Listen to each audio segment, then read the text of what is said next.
Welcome to the Microcap Brief, the podcast that gives you the tools to navigate the most exciting and dangerous part of the market. Today, we are tackling one of the most controversial and misunderstood topics in the entire stock market: short selling.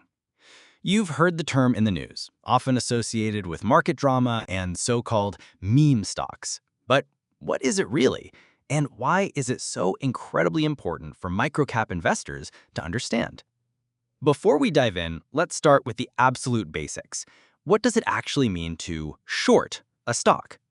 Normally, you invest by buying a stock, hoping its price will go up. You buy low and sell high. Short selling is the exact opposite. It is a way to make money when you believe a stock's price is going to go down. Let's use a simple analogy. Imagine your friend owns a rare baseball card, valued at $100. You, however, have done your research and believe it's a forgery. You are convinced that in a month, its value will drop to just $10. Here's how you could profit. You borrow the card from your friend, and you agree to pay a small fee for this loan, and you immediately sell it for $100. You now have the cash, but you owe your friend one baseball card. A month later, you were right.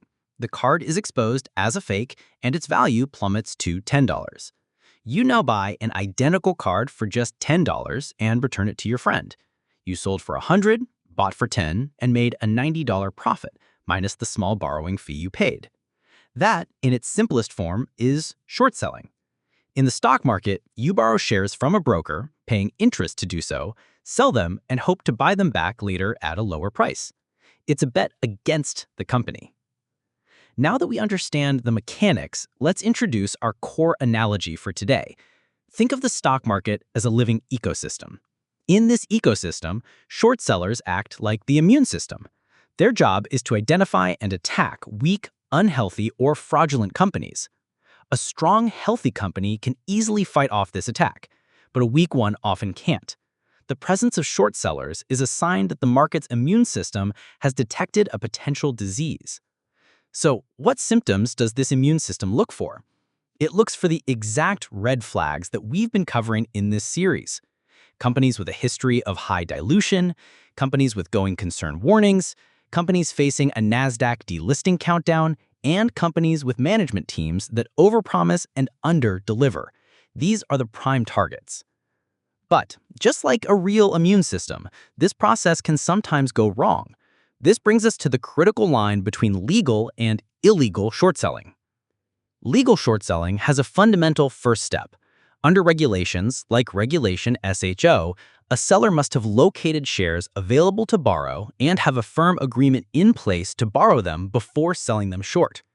But there is an illegal version called naked short selling. This is when a seller sells shares that they have not borrowed, have not located, and do not own. They are essentially selling a counterfeit share into the market. This creates phantom shares that can artificially flood the market with supply, putting immense downward pressure on a stock's price.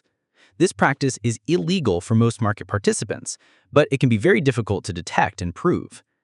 This brings us to how companies respond when they are being targeted by short sellers. Just like in our episode on going concern warnings, you will see one of two playbooks emerge. First is the Playbook of Hope. This is the path of a company whose business is fundamentally weak. When targeted by short sellers, management's response is to create a distraction. They will issue angry press releases and, in some cases, even perform reverse stock flits to artificially boost the share price. Often, they will file high-profile lawsuits against the short sellers, claiming illegal manipulation. Now, a lawsuit can be a legitimate tool. If a company is truly the victim of a malicious short and distort campaign involving illegal naked shorting, a lawsuit can be used to legally uncover evidence and fight back.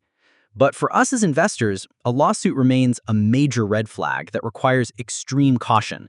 It is often a tactic used by struggling companies to blame an external enemy for their own internal failures.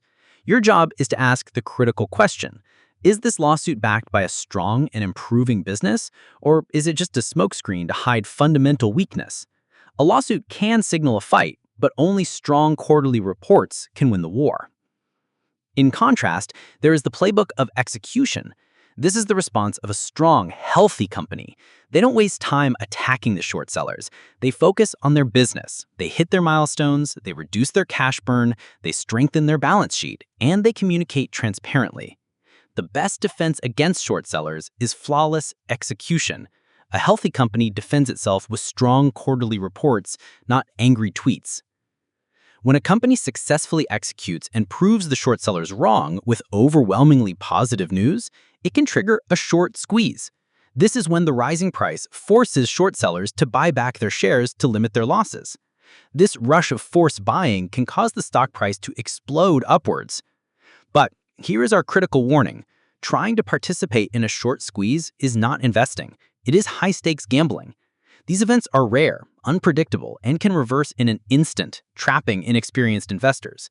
Our philosophy on this show is about due diligence, not chasing lottery tickets. Your key takeaway is this. The presence of significant short interest, that is, a high percentage of the company's shares sold short, is a powerful signal that a company is perceived as weak. Your job is not to fight the short sellers, but to understand their argument. Use their presence as a catalyst for your own deep, unbiased research. Are they right? Does the company have the fundamental health and the execution to prove them wrong? Thank you for listening to the Microcap Brief. Stay vigilant and always do your own research.